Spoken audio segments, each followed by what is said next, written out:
सोचिए, जब आपको कब्र में रखा जाता है, सब लोग चले जाते हैं, अंधेरा होता है और अचानक एक आवाज आती है, तुम्हारा रब कौन है? क्या आप जवाब दे पाओगे? एक बुजुर्ग फरमाते हैं, इंसान जब कब्र में जाता है तो सबसे पहले उसका अमल बोलता है, ना कि उसका नाम, ना पैसा, ना रिश्तेदार।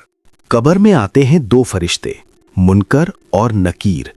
उनका चेहरा सख्त होता है, आंखें बिजली की तरह चमकती हैं और फिर पहला सवाल होता है, मन रब्बुका, तुम्हारा रब कौन है?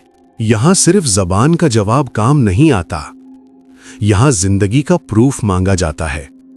जिसने सिर्फ नमाज पढ़ी लेकिन अल्लाह से रिश्ता नहीं बनाया, वो लड़खड़ा जाता है।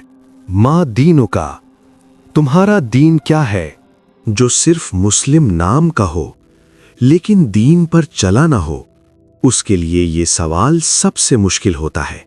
मन नबीयु का, तुम्हारे नबी कौन हैं?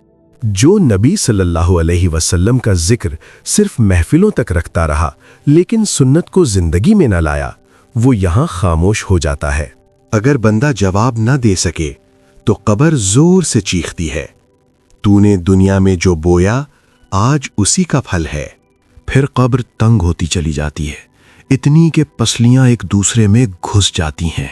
लेकिन जो बंदा अल्लाह से जुड़ा रहा, नमाज, दुआ, इस्तग़फ़ार को अपनी आदत बनाया, उसकी कब्र कहती है, मरहबा, तू मेरे लिए मेहमान नहीं, मेरा प्यारा दोस्त है। अगर आज ही मौत आ जाए, क्या हम तैयार हैं? आज का दिन मिल गया है, कल का वादा नहीं। इस वीडियो को शेयर करो, शायद किसी की जिंदगी बदल जाए। कमेंट में लिखो, या अल्लाह हमें कब्र के अज़ाब से बचा।